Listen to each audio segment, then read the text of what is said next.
So before the king would actually come, there were many foot soldiers who would come into the town first to announce that the king was coming.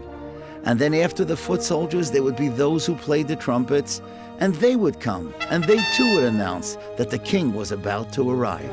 I didn't think you would come in this snowstorm. Why did you come? So Mr. Lasker said, Rav Pam, the reason I came tonight is because I knew you would come. Now, isn't that fabulous? Isn't that beautiful? I learned from this that if you have a responsibility, you've got to fulfill that responsibility no matter what. The Torah is a tree of life to those that attach themselves to it. And if they learned for 2 hours, of course they would get 4 tickets. Now, the camp director, Rabbi Shlomo Pfeiffer, announced what the 2 prizes were going to be. One of them was going to be able to ride on the golf cart of the head counselor. Now, everybody wants to ride on that golf cart, but none of them were interested. That is, none of them except his youngest son. And the king was so happy. Finally, he had a child that was interested in art and painting. So he hired a great artist and he said, please, please teach my child how to paint. Teach him the...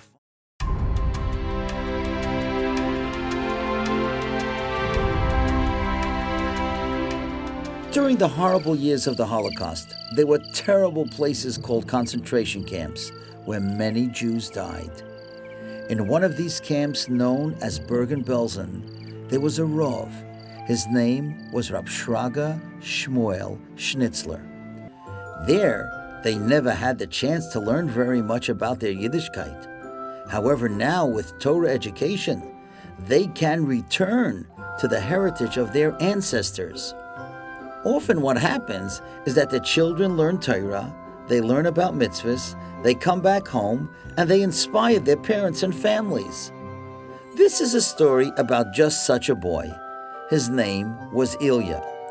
Now, Ilya was a very good student. I went back for a walk to the place where the little boys had gathered a couple of hours earlier, and that broken jar was still there. That night, to the surprise of my wife and children, I lit 1 candle for the first night of Hanukkah. So after I got my things, I went to the gate and I was waiting until they would announce for everyone to board the plane to Toronto. But suddenly, 2 security officials came over to our area and walked directly over to me. Everyone was looking at me as if I was a suspicious person.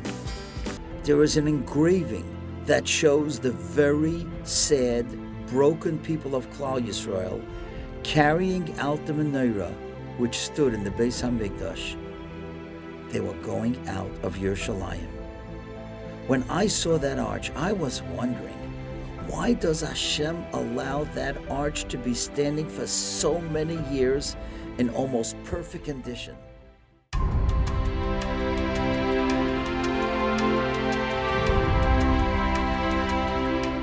They flew in a V formation with Kobe in the front and 2 jets slightly behind him on the right and slightly behind him on the left.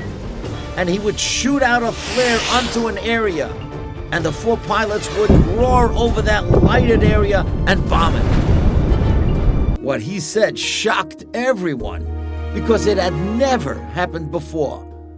We made a mistake, announced the rabbi. We need to extend Pesach 1 more day. Well, his mother-in-law was very humiliated. She was very embarrassed.